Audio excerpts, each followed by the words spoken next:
오늘 본문은 우리가 예수님을 믿기 전의 모습과 예수님을 믿은 후의 모습에 대해서 돌아보게 해줍니다. 먼저 예수님을 믿기 전에 우리의 모습에 대해서 한번 우리가 살펴봅시다. 예수님 믿기 전에 우리의 모습은 허물과 죄로 죽은 상태였다 라고 성경은 말씀하고 있어요. 1절 보십시오. 여러분도 전에는 허물과 죄로 죽었던 사람들입니다. 1절 말씀에서 허물과 죄로 죽었다는 이 말씀에 의미가 있습니다. 그것은 육신은 살아있는데 영은 죽은 상태다 라는 말씀이에요. 즉 예수님 믿기 전에는 우리의 육체는 이렇게 다 살아있지만 예수님을 믿지 않기 때문에 우리의 영은 죽은 상태다라는 것이에요. 우리의 몸이 영과 육으로 되어 있는데 좀 더 구체적으로 말씀드리면 영과 혼과 그리고 육으로 이루어져 있습니다. 오늘은 영과 육에 대해서만 좀 전해드리겠습니다. 여러분, 하나님께서 인간을 창조하시는 과정을 살펴봅시다. 하나님은 인간을 자신의 형상을 지닌 존재로 만드셨습니다. 창세기 2장 7절을 보시면 인간을 만드시는 과정이 나옵니다. 제가 말씀 찾아 읽겠습니다. 여호와 하나님이 땅의 흙으로 사람을 지으시고 생기를 그 코에 불어넣으시니 사람이 생령이 되니라. 하나님께서 흙으로 사람을 만드신 후 인간의 몸에 호흡을 불어넣으시자 인간이 육체를 지니고 그러한 존재, 살아있는 존재가 되었다 이렇게 말씀하고 있는데요. 이 부분을 다시 자세히 살펴본다면요, 하나님이 인간에게 생기를 불어넣어 주셨다는 말씀 속에 감추어진 의미가 있어요. 그때 우리 인간의 내면으로 하나님께서 부어주신 것 또 하나 있는 거예요. 이 생기, 생명만 주신 것이 아니라 이런 생명은 다른 동물들도 다 가지고 있지요. 하나님께서 특별히 인간에게만 부어주신 것이 있습니다. 그것이 바로 영입니다. 영. 욥기 32장 8절에서요 말씀이 이렇게 나옵니다. 그러나 사람의 속에 영이 있고 전능자의 숨결이 사람에게 깨달음을 주시나니 라고 말씀합니다. 여기서 인간의 내면에 있는 영이 언급되지요. 여기서 사용되는 영이라는 히브리 단어가 루아흐인데 창세기 1장 2절 보시면 수면 위를 운행하시는 하나님의 영에 대해서 기록하고 있는데 그때 영이라는 단어가 루아흐입니다. 하나님의 영을 가리킬 때도 루아흐라는 히브리 단어가 사용이 되고 인간의 내면에 있는 영을 가리킬 때도 루아흐라는 동일한 단어가 사용이 되고 있습니다. 우리 인간은 영을 지닌 존재다라는 것이에요. 하나님께서 인간을 육신의 생명만 지닌 존재가 아닌 영을 지닌 존재로 만든 이유가 있습니다. 그것은 영을 통해 하나님과의 관계를 이어가기 위해서입니다. 영은 하나님과의 관계를 형성하는데 절대적인 역할을 합니다. 왜냐하면 하나님은 영이시기 때문에 그렇습니다. 하나님은 영이세요. 그러면 영을 지닌 인간은 하나님과 원활한 관계를 이어갔을까요? 그렇지 않습니다. 성경 보시면 나오지요. 최초의 인간인 아담과 하와가 하나님이 먹지 말라고 명하신 선과 악을 알게 해주는 나무의 과실을 먹음으로써 죄를 짓게 됩니다. 이때부터 하나님과 인간 사이의 관계가 금이 가게 돼요. 아담의 범죄로 인간의 영이 어떤 상태가 되었는지를 우리가 조금만 더 들어가 봅시다. 에베소서 2장 1절에서는요 영의 죽은 상태를 인식시켜 주는데 이 말씀은 영이 사멸되었음을 의미하는 것이 아니에요.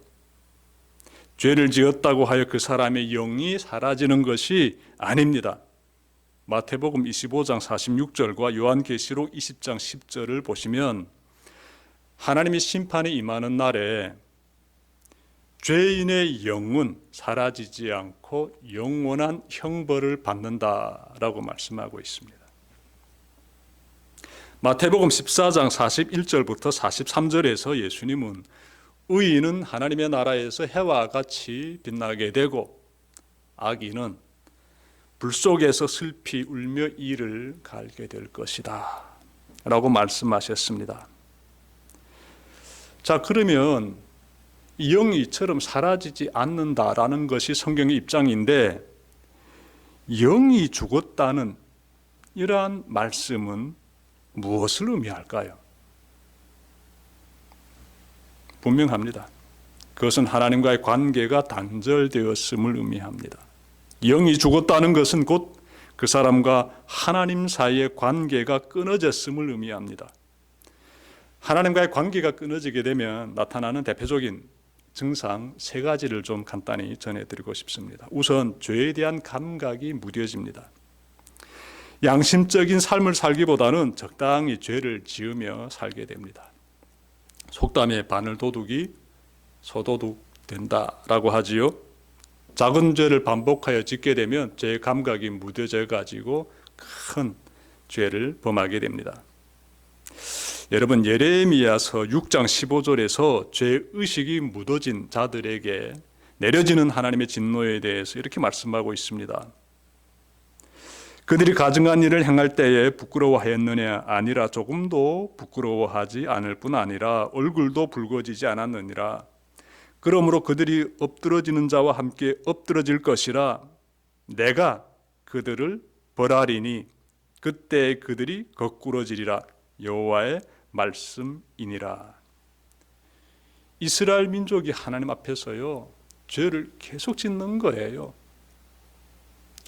죄의 감각이 무뎌져 버린 것입니다. 그래서 하나님께서요 치십니다. 하나님께서 분노해야 하십니다. 하나님의 심판이 이스라엘 민족에게 임하게 되지요. 여러분, 우리는요 죄에 대한 민감성을 꼭 갖고 살아야 합니다. 혹시라도 여러분들이 죄에 대한 감각이 무뎌진 가운데서 살고 있지는 않습니까? 그렇다면 육신은 살아있으나 영은 죽은 상태입니다. 우리는 작년 12월 3일 계엄 사태에 대해서 잘 알고 있습니다.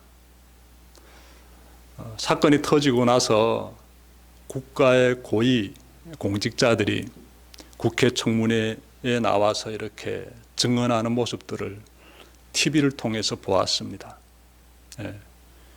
저는 그들의 그 하나하나의 그 발언들을 들으면서 다 사실이라고 그냥 받아들이게 되었어요. 너무나 진지하고 표정도 흔들리지 않고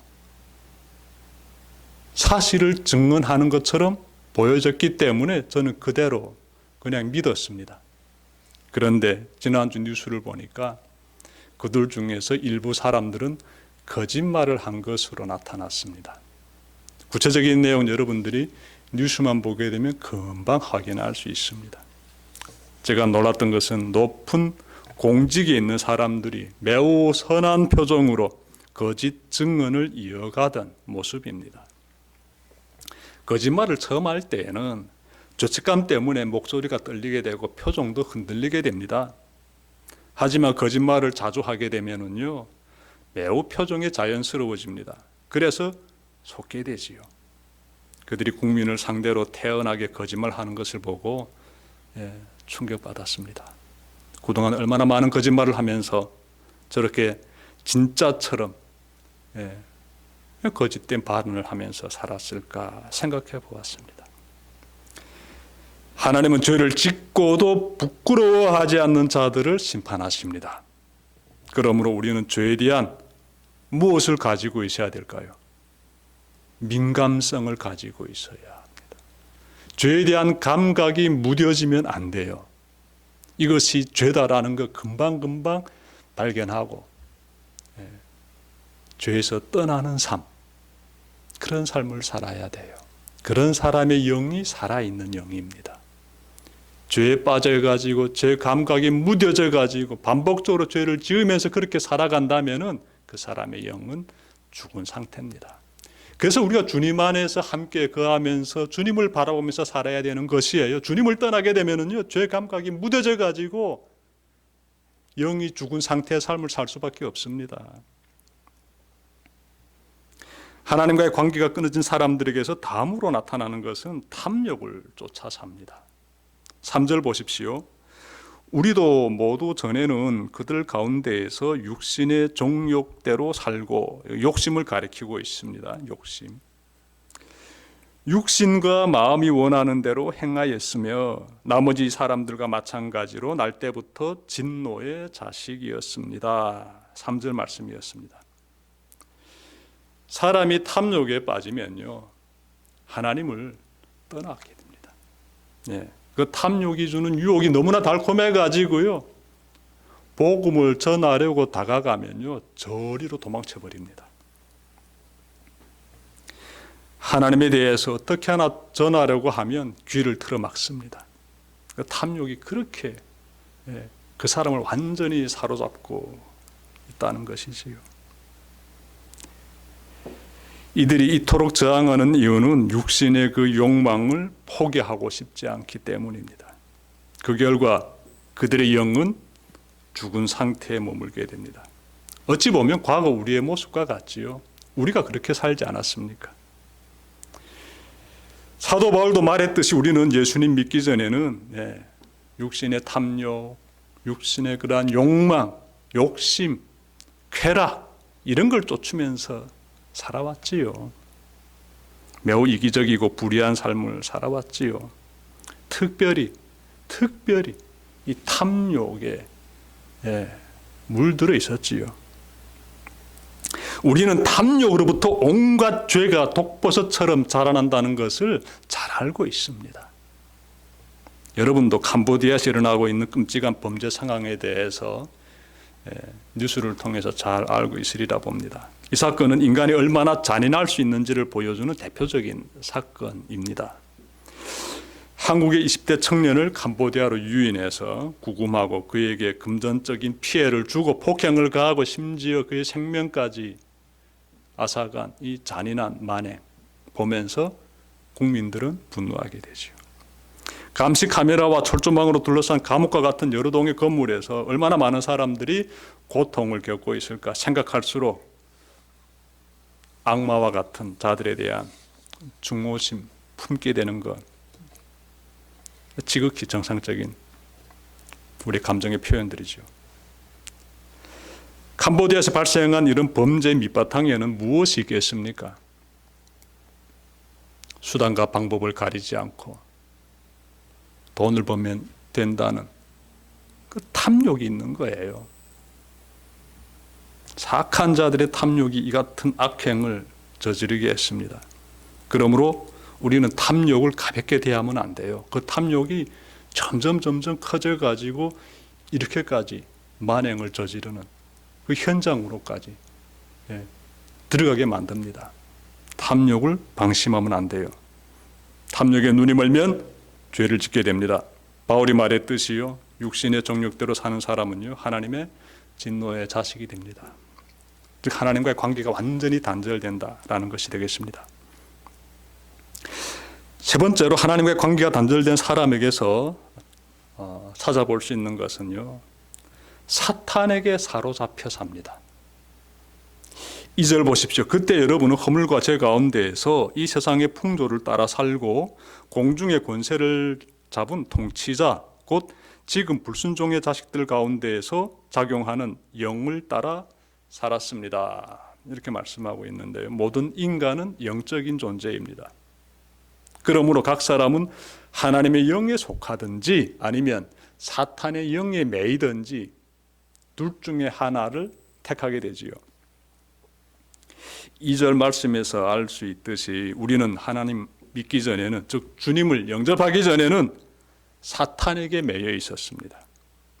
우리가 이 상태에만 머물러 있었다면 결국은 하나님과 적대적인 관계에 놓이게 됩니다. 사탄은 우리가 육신의 생각에만 머물러 있으면서 하나님과의 원수와도 같은 관계에 머물러 있기를 원합니다. 이것이 사탄의 결박이에요. 사탄은 우리가 하나님과 좋은 관계를 맺음으로써 생명에 거하는 것을 결사적으로 막고자 합니다. 우리는 이것을 잊지 말아야 합니다. 우리는 하나님과 좋은 관계를 맺음으로써 하나님이 기뻐하시는 일을 하며 살아야 합니다. 그 삶에 생명이 있고 평안이 있어요. 로마서 5장 6절부터 8절 보십시오. 육신을 따르는 자는 육신의 일을, 영을 따르는 자는 영의 일을 생각하나니 육신의 생각은 사망이요 영의 생각은 생명과 평안이라. 육신의 생각은 하나님과 원수가 되나니 이는 하나님의 법에 굴복하지 아니할 뿐 아니라 할 수도 없음이라. 육신에 있는 자들은 하나님을 기쁘시게 할 수 없느니라. 여러분, 말씀 보게 되면 육신에 빠져 살게 되면은 하나님과의 관계가 단절된 가운데서 죄를 범하면서 살게 되면은 하나님과 원수적인 관계에 놓여 있게 된다. 이렇게 지금 말씀하고 있어요. 하나님과 관계 너무너무 중요하지 않습니까? 그 관계 끊어져 가지고 하나님과 적대적인 관계, 원수적인 관계에서 살면 안 되지요. 하나님과의 관계, 정말 좋은 관계를 가지면서 하나님에서 생명과 평안을 누리면서 살아야지요. 지금까지 예수님 믿기 전에 우리의 모습에 대해서 말씀드렸습니다. 그때 우리의 모습은 하나님과의 관계가 끊어진 상태였으며 그 모습은 세 가지로 나타났습니다. 우선 죄의 감각이 무뎌 있었으며, 다음은 탐욕을 쫓아 살았으며, 끝으로 사탄에게 사로잡혀 있었습니다. 다시 말해 한마디로 영적으로 죽은 상태였습니다. 이어서 예수님을 믿은 후에 우리의 모습에 대해서 말씀드리려고 합니다. 4절부터 7절에서 찾아볼 수 있는데 우리는 완전히 거듭난 새로운 삶을 지금 살고 있습니다. 이 말씀인즉은 하나님과 좋은 관계를 맺고 생명 충만한 삶을 살고 있다라는 것입니다. 맞습니까? 여러분, 그렇게 살고 있습니까? 예수님 믿고 나서 그 이후의 삶이 이렇게 생명이 넘치고 평안이 넘치는 그런 삶입니까? 그렇다면 여러분들의 영은 다 살아 있습니다. 충만합니다. 하나님과 좋은 관계를 맺고 있기 때문에 그래요. 우리가 항상 기억하고 있는 것이 있습니다. 그것은요, 하나님을 불신하고 그리고 하나님을 배척했던 내가 하나님을 믿게 된 것은 전적으로 나의 공로가 아니라 하나님의 은혜 덕분이에요. 하나님의 은혜 덕분. 오늘 본문 8절의 말씀이 사실 우리의 고백이지요. 8절 보십시오. 여러분은 믿음을 통하여 은혜로 구원을 얻었습니다. 예수님을 믿음으로써 우리가 주님의 은혜로 구원받았지요. 새 생명 얻었던 것이지요. 이어지는 말씀, 이것은 여러분에게서 난 것이 아니요 하나님의 선물입니다.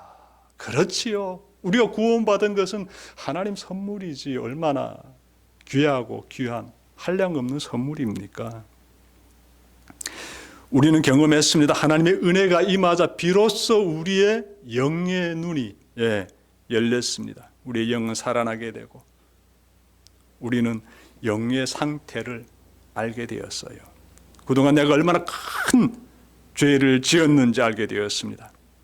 그때 여러분 모두, 저도 마찬가지예요. 우리가 할 수 있었던 것은 단 한마디, 주여 나를 불쌍히 여겨주십시오. 이 고백뿐입니다.